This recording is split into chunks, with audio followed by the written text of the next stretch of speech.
Well, hello everyone. Welcome to another episode of the Ignite podcast. Today I'm being joined by Loren Hickey. Loren, awesome to have you on the call. Hello, thank you so much for having me. Awesome. So, for everyone who's been hiding under a rock for the last 10 or 15 years, maybe tell us a bit about you and your journey so far. Sure. So, Loren Hickey, I am currently the pre-contracts manager for John Holland infrastructure team here. So currently looking after Queensland, Northern Territory, Victoria, South Australia and Tasmania. So pretty basically a national role, which is all consuming. But I guess for me, I entered into construction, like you say, probably about 15 years ago, coming in with a marketing degree. And then once I entered into this sort of world that we now know, that's when I took on an engineering degree to essentially, I guess, learn the language that was being spoken around me. And I had realised that I did quite like the industry. I liked the different aspects and functions that I was seeing, and that there was probably a pathway there for me. So have been able to sort of marry together that kind of marketing, public relations element with the technical, and turn that into sort of this pre-contracts role, which is essentially responsible for every tender that we put out that comes out of this office. So every work winning opportunity that we try to develop for the business. Yeah, awesome. And so your role obviously national, so everything comes through you and your team from a tendering point of view? Yeah, so we also have a general manager that sits above me at this in this structure that we're currently in. But essentially my role is to help support our individual bid managers as they pursue the work with the teams below them. So these are a mixed bag of people generally. It's not sort of all one type of person. There's all different types. Some like me, less technical, some highly technical. But it's really sort of a project management role in the case that you're pulling all these different elements together that we need to essentially work out how we're going to build the job, price it, make sure that we hand it over to the delivery team in a way that they're not going to, put themselves under any stress, and be able to make some good money out of that for ourselves, and also to ensure our clients can have a good experience. Because if we're in pain, then unfortunately everyone becomes in pain, and vice versa. We need to make sure that we get that right. And these bid managers can essentially have teams of more than 100 people reporting to them throughout the tender. And tenders can go for 6 months and beyond, depending on the size of the project and the type of client and or delivery model. So essentially we build these little teams for these periods of time, and they either transfer onto the delivery of the project or move forward, stay in like that bidding phase and go to the next job. So I essentially support those bid managers to make sure that we're doing a good job. But also we have, and this is very typical of all tier one contractors, to have very stringent governance process that we need to push all these tenders through to make sure that all the people who sign on the dotted line at the end of the day to commit to that contract are able to do so with a great deal of confidence. And so we spend a lot of time instilling that confidence in our management team. So it's a great role in terms of, I suppose, exposure within the corporate sort of beast, and being able to build confidence in talking in front of those type of people, and getting them to realise sort of the level of effort you've been to put together a great tender. And then the proof's in the pudding. You hand it over to the delivery team, and you sort of wait and hope you got everything right. And you won't have. And it's not the delivery team's nature to let you know that you did. I often like to tell you what you missed and what you got wrong, but you can quickly remind them of all the things you picked up for them as well. So it's good, and it's great.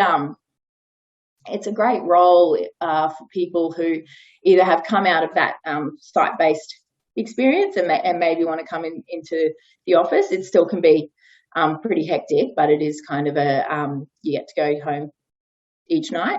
Sometimes we don't always make it home if it's submission day, but it is a good role in that you get to use sort of many different facets of your brain power, I think. Yeah, good. And I guess with our convo today, I'm keen to sort of start broader, maybe have a chat about where you sort of see the industry going, talking a bit about leadership within your organisation as well as sort of your journey to date. But then also, yeah, curious to dive into your future, what the plans are, that kind of thing. So I guess, yeah, like to the industry, obviously it's been a crazy ride the last sort of 2 years coming through COVID, but where do you sort of see, the industry going over the next sort of 12 to 24 months? I think in that shorter term of that 1 to 2 years, it's probably going to be what we actually really need to see, in particular in Queensland, is a lot of this Olympics enabling infrastructure getting on foot now, because if we only have sort of 10 years to deliver this work, assuming perhaps it hasn't already come through the normal channels of business case and those sorts of elements that we see before a job comes to market, we really need to be getting going so that we can have those projects awarded and then into delivery, so they can be completed by that time. So I do think that is a focus of the government currently, and that's of the state government, and that seems to be what we'll see over the next 12 to 24 here in Queensland. For the other states, it's still got a lot of what we've, in some sense, lacked up here in Queensland is those mega projects, or what we term a mega project, which typically is sort of like that greater than 1.5 billion, which pretty big. Yeah, pretty big. Down south have seen a lot of that, and really what my experience has been in larger construction companies, when you start to get those megas underfoot, they become this beast of their own, or this business unit essentially of their own. They have huge teams, huge bid budgets, essentially, tens of millions of dollars that need to be managed and managed well, and then hopefully turned into the delivery of that project. So they can be all consuming for various teams, and we create joint ventures with other like-minded and similar-sized companies, and so they can really take a huge chunk out of our industry very quickly, and we have multiple on the go at any one time. What the trick is, essentially, and this is why a national structure works well for these sort of organisations, is balancing that out with what we would probably call business as usual jobs, which, depending on the size of your organisation, that kind of, maybe it's up to 100 million, maybe that's your focus, that's your bread and butter type of thing. For us, it's probably more between that couple of 100 million up to, say, $1 billion. That would be a better, or not better is the wrong word, but sustainable place for you to be ensuring that you are still actively engaging with the market. And I guess that's the trick when you do have these all-consuming mega bids that you absolutely want to be working on, because they're city-shaping, they're nation-building jobs. To have those on your corporate CV, on individual CVs, you're creating careers for people, and it's really exciting. But if you're only focusing on that spot all the time, what you'll miss out on is creating more careers for more people in those smaller, I know they're pretty big numbers, but in those smaller projects where you can have maybe a little bit more of a junior project manager gets that opportunity to lead a job that's 200 million or something like that, create a team within that person, and then they can then go on to be sort of 3 to 5 years that next mega project director. But not everybody wants that as well. So you need to create a balance in your portfolio as a employer to allow all different types of people to join the industry, because we have this 12 months, 24 months, like you mentioned. The skills shortage can't be fixed in that time. No. So, it's a long burn, that problem. And whilst we should absolutely be actively trying to do something about it, we've still got who we've got, right? And we're only going to get who's already in the system, if that makes sense. Yeah. And then we look to like 3, 5, 10 years out, we absolutely need to be doing all the groundwork to get more people back out into through the system and out into our workforce, so that we can probably meet the demand of the pipeline that's coming for us in that time. You will hear so much data and so much evidence about the growing population, but also just the various bottlenecks and the things that just currently aren't working. We see in the news today what's happening at the airports, and that's a very point in time kind of issue. But it is reflective of many different sets of assets or infrastructure that we're currently trying to either sweat, so as in keep the same amount we've currently got and make it more efficient, or expand, and to expand without the sort of horsepower that you need to do that, either like labor, resources, or the end operator of that thing. How are we going to do that if we don't have the people? And then and everyone loves talking about this, so I better mention it, sort of sustainability and the ESG kind of piece that we're going to be coming into in Australia. Like, that's longer away, right? Yeah. But in terms of where I sit in the supply chain, I suppose, in terms of actually building that thing, we still need all the super smart people to work out what it is and how that works. And we've got great avenues for funding, currently very interested in that, and we need to capitalize on that right now by showing that we have the people, the will, the smarts, the technology, and then at the end of the day, this bulk group of people that can actually get it done for you, so that we can get that investment now and we can be at the forefront, because we will miss it. Well, we will miss being at the forefront, which it brings so much benefit. And I know there's benefit in hindsight as well, and you can always capitalize on that. But for what it would do for a domestic and then eventually an international market in those kind of hydrogen, but also even more, I can say, simple, like hydro and the other kind of renewable energies that we're doing a lot of now, we need to just be ticking all the boxes as being at the front of that, as opposed to just jumping on a little bit late.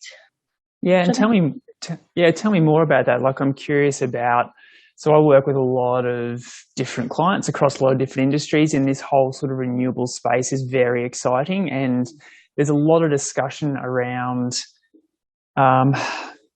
being seen as being active, being seen as being at the forefront. Like, why, in your opinion, is it important to be at the forefront of something like that?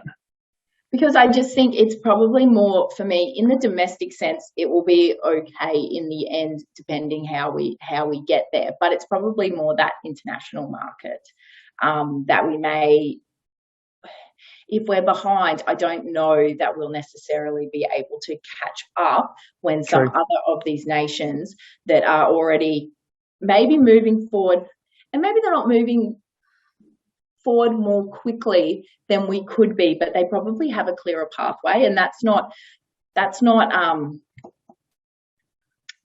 nothing against sort of the governance that we have from our government in getting these type of things up. So obviously we have process, policy, what's typically called your red and green tape, right? Yep.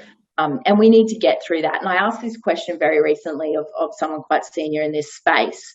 How do we compete, like on the precious metals stuff, right? That we absolutely have a good, or really you could probably say an abundance of in Australia. If we can extract these more precious metals, then great, we'll be at the forefront of a lot of that kind of technology building elements that are required for this next step of what we're going to see in this storage of this of these new types of energy that we're going to be extracting, we're going to be developing. But the other or the two, like say if we're the third in the world of the actual quantity of these precious metals or whatever the correct term is, which I can't think of right now. It's okay. They're more developing countries that hold got you. Those other deposits. That's the word. And so how do we as Australia, and a reasonably expensive nation to extract minerals, in terms of just our labour force gets paid, well, we have standards that we need to meet, and all those good things as good members of society, or of a world society, should have, which perhaps our competitor, if you think of it against these deposits, does not have, and therefore will have a cheaper outcome at the end of the day for that international purchase. So how do we actually compete with that? And it was a good answer that I got back, which was essentially that, but I probably need to think about it a little bit more, is essentially that governance process will will help us, because people want to purchase sustainable energy under a good, think globally, act locally kind of structure. So if we're extracting in a very socially responsible way and an environmentally responsible way, then therefore the other big nations should want to purchase that from us, because we are doing it in the way, not in maybe a more of a smash and grab kind of way that would actually be cheaper, but perhaps not better on that global scale. So I think that's interesting. Yeah. I think it's probably a good answer, but we probably need to marry it up with a good competitive price point as well, and how we actually drive that price point without, but still being doing the right thing by our people and the resources that we need to get there. So it's got to be a balance there, and I guess I'm just concerned that might take us a while to identify that kind of unique selling point, which is the marrying of that competitive price and also that social responsibility element, when, Congo or the other South American and the African nations that have these deposits also perhaps are just going ahead and doing it.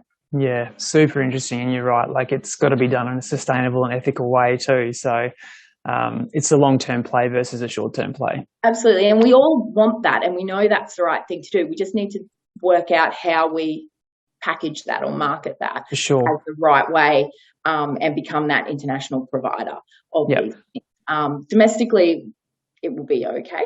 Again, it'll probably still be cheaper for us to get it from somewhere else. And we obviously have a little bit more, as a country, we would have a little bit more, I guess, control over that, and how that can be done well. But it will just be, I more just fear about that ability to compete internationally. Yeah, totally. And therefore want to be a bit quicker. Yeah. Okay. I want to change things up a bit. Well, not change things up a bit. Obviously, in your role, I'm curious about what you see working right now in terms of client relationships and winning big projects. Like what's working well at the moment? I think probably nothing new to you as an expert in this kind of area, but what we know from a bit of research and just from probably being around is that price is still an important criteria, I suppose, when we come to putting a submission or a tender together. But it's not sort of as crude as that. It's not price. I guess it is value for money, or some sort of value proposition that you can offer to that client. And I guess the reason I'm careful with the words around that, and to the point of your question about what do you see working for clients, it's not like cutting the ass out of your fee. So no, because that's not working well for a few companies at the moment. So it's not that. What it is it's creating the relationship, like you say, or listening to your client to the level that you can provide them the optimal solution, which brings optimal price, if that makes sense. And then being able to, we do get a lot of feedback, or we do find out when we are unsuccessful that perhaps the client didn't understand our unique selling point that we thought was so clear. And yourself, you'll write a piece of a letter or a report or whatever it is, makes complete sense to you because you've been living and breathing it for however long to develop it. And then somebody else reads it and says, you haven't actually said this and you haven't said that. And so that's happened to us enough times that we can identify how we need to peer review, challenge, and those sorts of things. But really, it's probably in that value engineering piece of really understanding the client's end driver of the project delivery itself, and then turning that into something that is fit for purpose for them. But maybe, depending on the type of job, and we work on quite a diverse portfolio here, but it may be that this type of asset that the client is building might be new to them, or it might not be their typical kind of, like I say before, bread and butter job that they typically do, but it's absolutely kind of building to their network or whatever it is that they manage and maintain.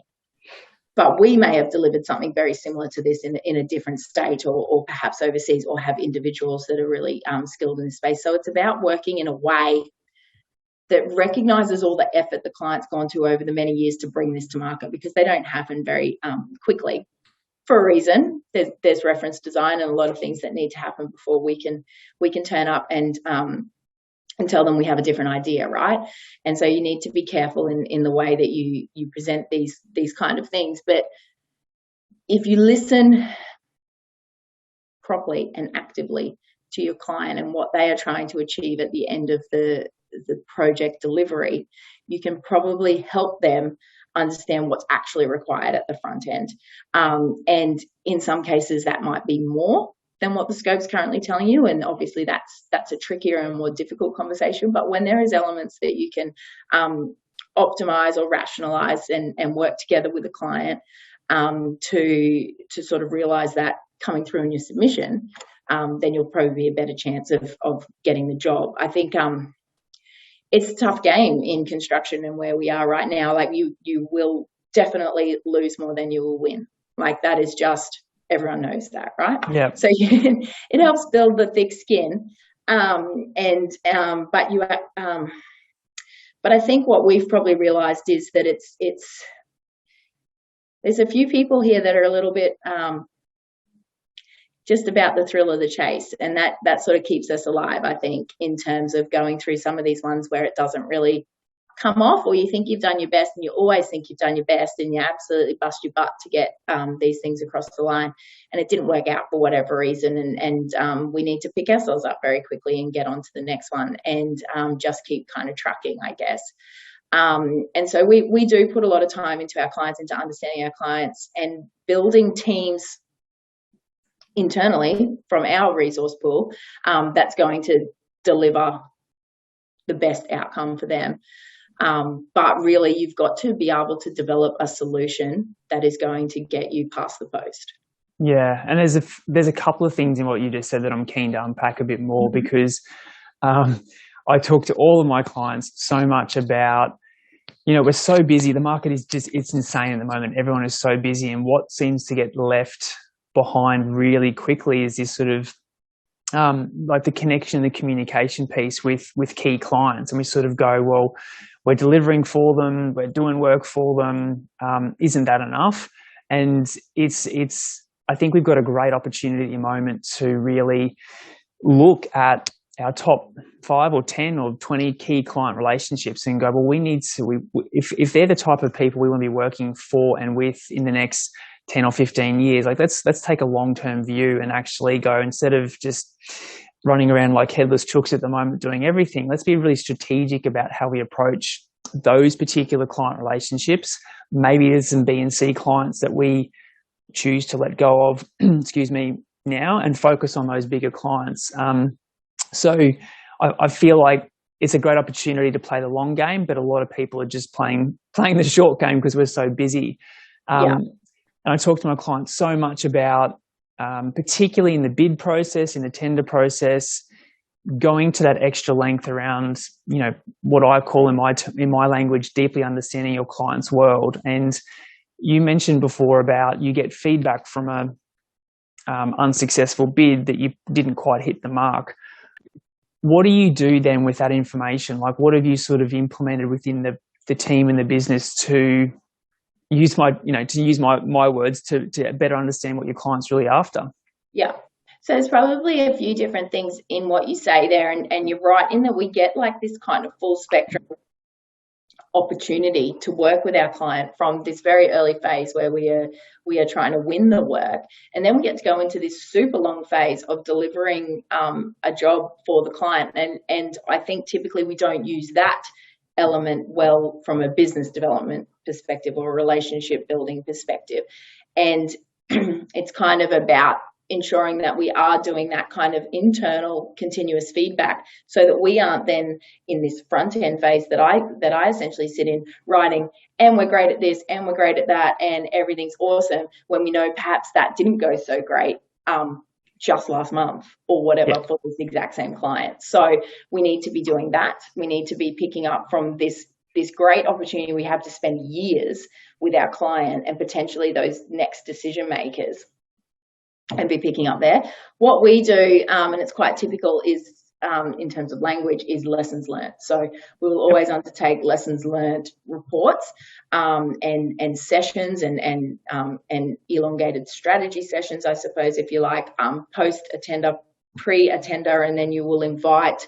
We're getting better, and sometimes we're better in one occasion and maybe not the next occasion, because, like you say, it depends on busyness, I guess. But you know, if I was tendering for a job, say in Victoria, and we had just done a very similar tender or delivery of a project somewhere else in the country, I would be inviting those people to my very early launch session for that tender or for that EOI or for that 12 months prior to any of that stuff coming out. And essentially then in that kind of relationship building phase, take those experts along with me to meet the client, because and just to listen. They don't need to be, you know, I would never sort of overcommit that person's going to be on your next job or anything like that, because we're sort of talking 18 months, 2 years before we even are going to get a look at what the real true scope is. But just start that kind of getting to know you piece with some other experts and some other set of ears in the room to be listening from different perspectives, a more technical perspective or a designer perspective or a relationship focused perspective, and draw those elements together and offer to the client some of the lessons learned that perhaps have happened on very similar jobs. And I think that's kind of the main thing, is sort of like BD 101, which obviously was my background prior to this role, and is still very much part of this role, that if you're going to ask somebody to meet with you for an hour and essentially you're going there to try and bleed them dry about that next opportunity, what are you going to offer that person back for that hour? You can't just expect somebody to tell you everything without offering them something back. So it's always important, I think, when you're going to go to this meeting, and I'll get to your point about sort of turning up just when there's a job as well, because you can't be doing that either. But always just, I'm coming, and these are the key outcomes I require for my role and for the company that I represent, but what can I offer back to this person for the time that they're giving me? And it is in those lessons learned, and it is in those different experts that you can bring from your business and introduce to this client, because a lot of the time, and this is not very typical of our traditional road clients because they're very sophisticated in the procurement models that they put through, but a lot of your other clients are just, they're operators and they need the infrastructure asset to operate, but really the development or the delivery of the infrastructure asset isn't their core business. Their core business is the end of the day kind of stuff. So with those type of relationships, there's probably a greater avenue to be offering a lot more back from industry perspective to those sorts of people. But then with your typical roads clients, they do like to hear about your lessons learned and things that happened in very recent jobs, and also interstate, because they don't always have the time themselves as well to pick up on what's happening in Victoria, what's happening in Queensland. Is there a new contract model that worked well for you because we had excessive amounts of X risk or whatever it might be? So there is always something that you can offer your client back, but and you absolutely should, but to your point, you can't turn up 6 weeks before a tender that you just read about in the paper is about to come and say, hey, we're super keen, because you will have some competitor that's been turning up for 18 months, 2 years, telling that person that they're very keen on that job. And who's going to be winning the kind of non-price element at this stage will be the one who's put in that more time. And it's not about, the relationship isn't built based on the project. The relationship has to be built based on the individuals and really mapping out how you're going to, like I say, best understand their need so you can develop that optimized solution that'll get you past the post. Yeah. It's not just, you can't just turn up one day on this stuff. It's a long burn. Yes, it is. Yeah. And like, do you have certain strategies in place for kind of key client relationships to continue to foster those relationships so you do get notified of opportunities earlier so you can start to put things in place? Yeah, we for our business, lucky in a sense that sort of 85-90% of our business is government related work. Yep. So this needs to be very sort of publicly announced stuff. Nothing comes out quietly, which is of a benefit to I suppose, our relationship building and our business development effort.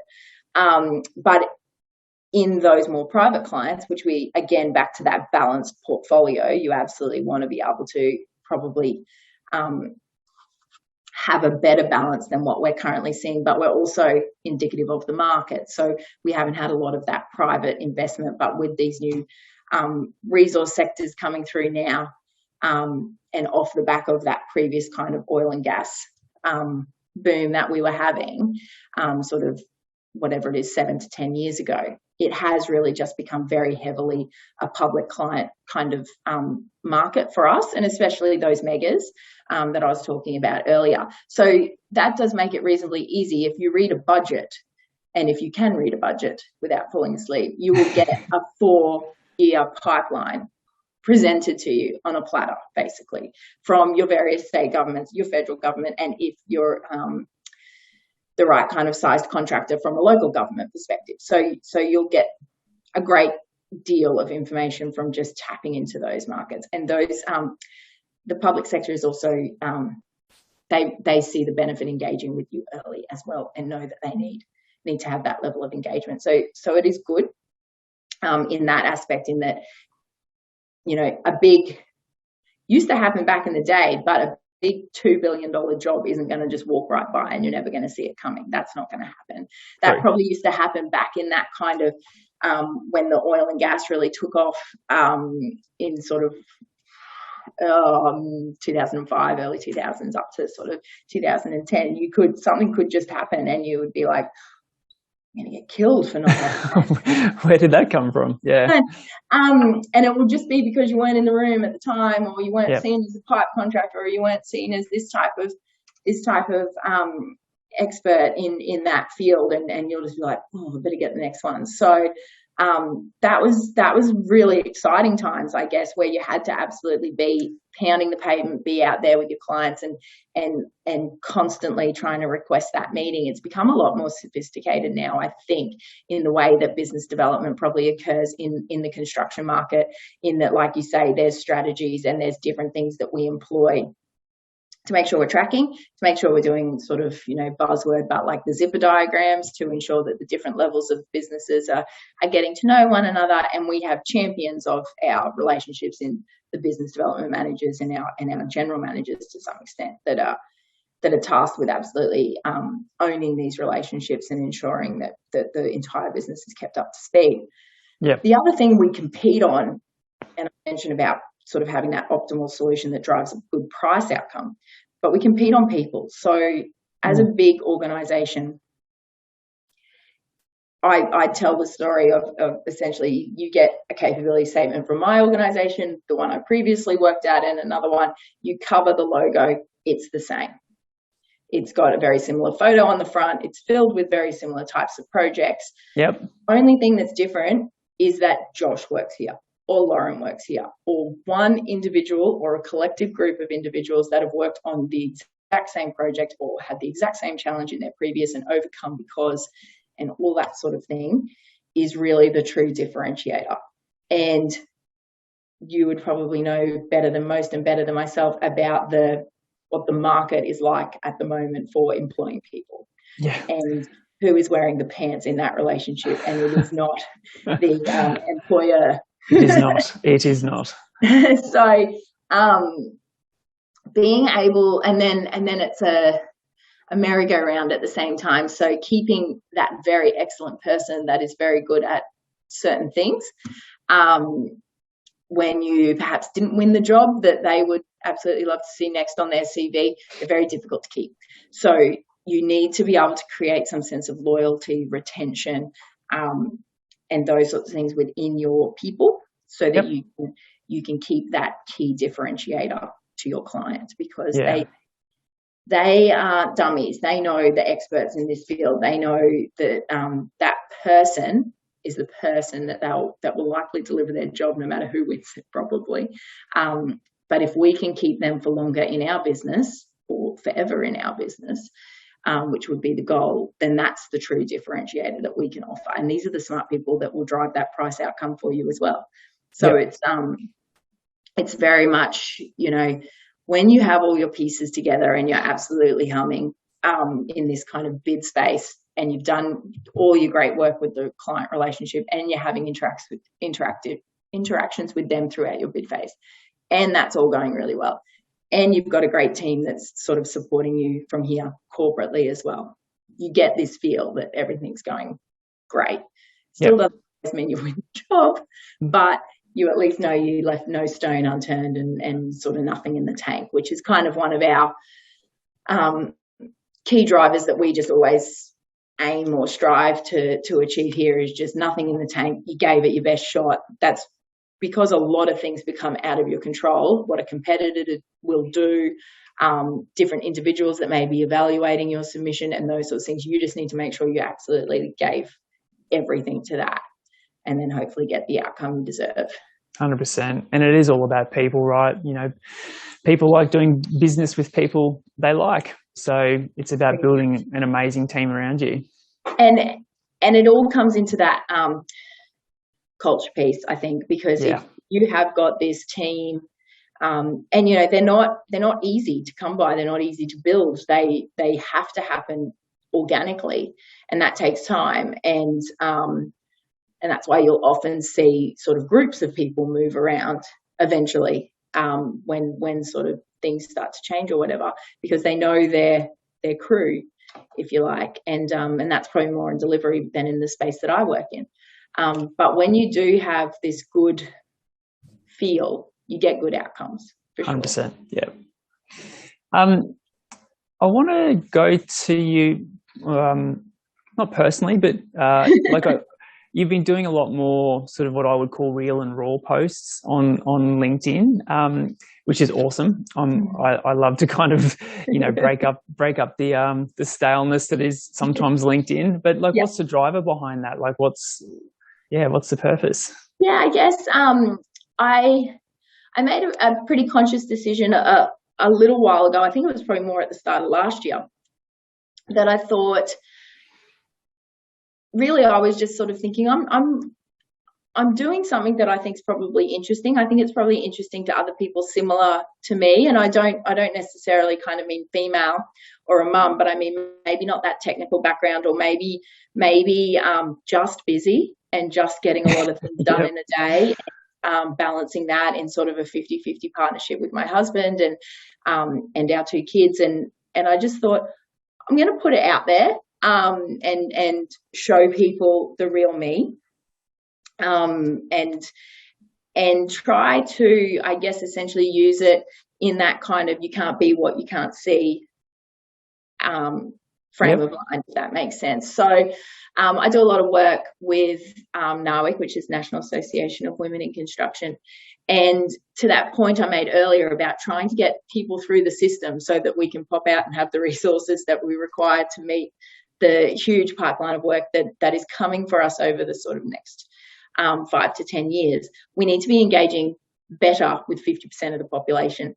And that's not just reaching out to women, it's reaching out to men or the partners of women to help support them to maybe take a change in field, or just consider something that perhaps isn't quite as traditional as maybe some other roles that we can take on in the workplace. But I guess really it's really helped people see me kind of warts and all, or just that kind of unfiltered, I guess, aspect, because now people approach me more in a work sense for a conversation. They know that I'm probably going to write back and pick up the phone and answer, because that's sort of the other thing that's come with putting myself out there. You have to be ready to receive what might come back, positive and negative, which isn't always easy. Luckily, a lot of people put positive, especially I think that's the benefit of LinkedIn. Everyone's linked to their career, and not necessarily going to be keyboard warriors on there and say anything terribly hurtful. So it is kind of a safer space than perhaps other social media platforms. But I guess I guess for me, I just wanted to put it out there. It's a bit of self-promotion as well. Like, I'm really interested in growing my career, developing a long vision for myself in construction, but also to continue to grow a board portfolio, which I've been working on for the last 10 years as well, and have been successful in gaining a couple of not-for-profit board roles, but keen to obviously move that into more of a portfolio and become kind of essentially that retirement plan for myself. Yeah. So there is that element, and I'm not shying away from that as well. But it's about, I guess, just being visible, turning up every day, making sure people know what makes you tick, so that they can maybe, if that's something that's of use to them, they can grab onto it and take it to a different level for themselves. So I guess I did have an interesting comment from someone, because I've done a similar thing on Instagram. So I've opened up my Instagram and do a lot of the posts that are from LinkedIn or vice versa. I share them around a bit, obviously a little bit more professionally on LinkedIn. Yeah. Or the real raw data is coming from Instagram. But that was another part, and somebody made a comment on one of my more recent posts about that they didn't feel like they had somebody that they could look up to in the place that they were currently working, that was driving their motivation, and they felt like they were feeling quite flat because they couldn't see the next logical step for them. And that's exactly a situation that I found myself in a few years ago as well, probably about 4 or 5 years ago, and I was in the midst of having my kids and those sorts of things, and it becomes very kind of insular for you in that stage, because people sort of they don't realize you may still want to grow your career when you're in that time. And even though I had those plans in place to ensure that, like I said, the 50-50 partnership, or my husband was going to take on the lion's share in the real baby phase, and those sorts of things, I had to spend a lot of time really promoting and telling people, no, I will be back, and it's not, and I am still keen and all that sort of stuff. But I was still just getting this sort of ceiling, I guess. And then when I was responding to this person from my Instagram, I just sort of said, I think what I did in the end, because I didn't have that person to look to that I felt like connected with, I kind of made up this person that I wanted to be, and then strive to be them, which just sounds crazy. Oh no, there's a heap of psychology that supports that. Yeah. Is it good? Okay. It's called teach yourself. Yeah. All right, cool. So that's what I did. I'm being mentored by my future self. Yeah. Does that make sense? Okay. 100%. So it's a shame that it had to be that. But I think perhaps what I always felt with formal mentors, and even sort of the more informal mentor relationships that I had, they weren't 100%, if that makes sense. I wasn't.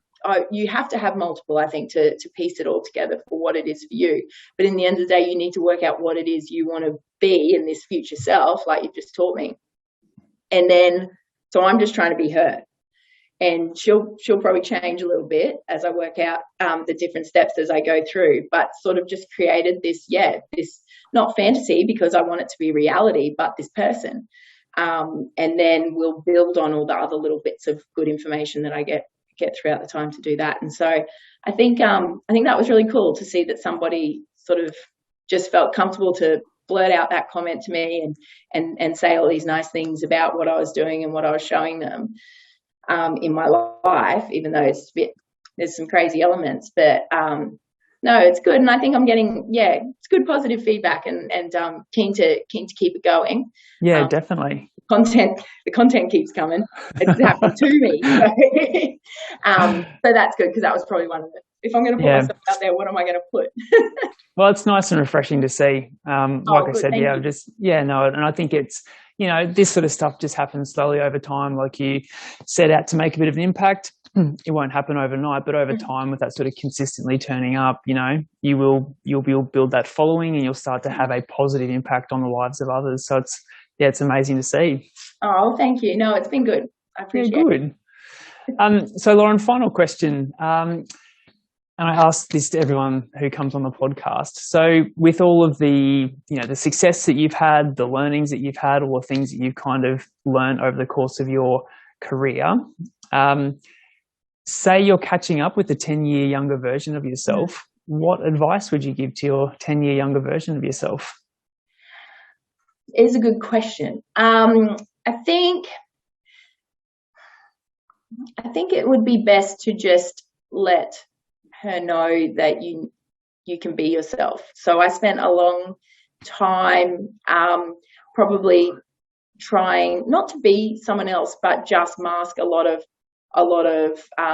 who I was, I guess, and try to fit into a mold. And it was quite difficult because there weren't a lot of people similar to me working in and around what I was up to. So I think it would be like, don't take yourself too seriously, mate. Like, one, you're terrible at being serious all the time. But I guess the main thing I like to think is that you can be really good at your job without being this sort of serious person all the time that doesn't let anybody in and just walks into the office, sits down, gets work done and leaves. You need to be able to be a leader in terms of creating the culture around you, creating an environment that people enjoy turning up to work in. And if you're constantly worried what other people will think about you, then you're not being your authentic self, and you're not bringing any sort of benefit to the culture of the people around you. And I think it really, like, this is only super recently, kind of like the last 3 to 5 years, that I've really started to harness this a lot better. And I think when you're sort of young female in a male dominated industry, you kind of think, I'll just stick to myself, listen, and you absolutely need to do all those things. Ask heaps of questions, be this complete new person. As in, I mean, new person in terms of, don't pretend like you've been here for 10 years, or don't try to be some sort of genius of everything. Capitalize on the fact that you're new to the industry. Ask heaps of questions. Be very open that you don't know things, because one day people will expect you do know stuff, and you won't have asked the question. And so you won't actually have the deep understanding that you could have gained from those people around you that do know what they're talking about. The amount of times I've asked someone what an acronym is and no one can tell me is like, it's eye-opening, I suppose. So It's that combination of recognize the part of your career that you're in. You're not expected to know everything, but you're also going to do yourself a disservice and burn yourself out if you spend all this time pretending to be someone else, whether that be smarter, quieter, louder, whatever it might be, better at one aspect and not so good at another aspect that you're excellent at. It's just, you've just got to be a little bit kinder to yourself, I guess, in a lot of those ways than trying to fit into some sort of square peg round hole like we talk about a lot in construction. Yeah, 100%. That's awesome. Not very concise, which also but I don't think the 10 years ago that Loren would have listened to me anyway. It's funny, actually, the number of people I've asked that to, and then they've said, but I probably wouldn't have listened to myself anyway. So. I said, shut up, old lady. What do you know? Easy for you to say. I'm new here. Yeah, I'm taking over the world. Yeah. Don't you know? I've got this sorted. But I think the other really key thing I would do for any young person in a team, even if it's not myself, but it's probably show them respect.